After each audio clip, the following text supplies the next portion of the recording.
Nyo guys, kung ano yung nabili ko ngayon sa pagka-grind guys. Ito, tingnan nyo ha. So, guys, nakabili ako ng double burner. Ayan, asahin tatak. Oh. Ito, may kasama pa regulator guys. Oh. Ayan o. Tama naman, ang kinang na, di ba?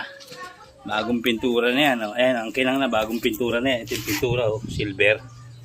Oh, binibenta ko yan guys. 400 lang yan. Double burner, bagong pintura. May kasama pang di ba? Na.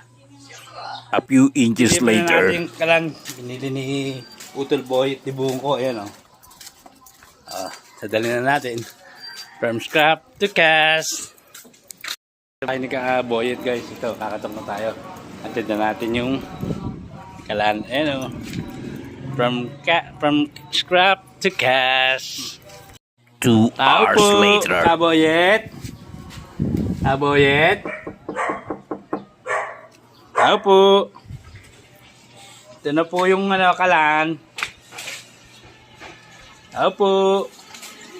Guys, yun nga, yung asawa ni Kaboyet ang lumabas at binayaran tayo. 400.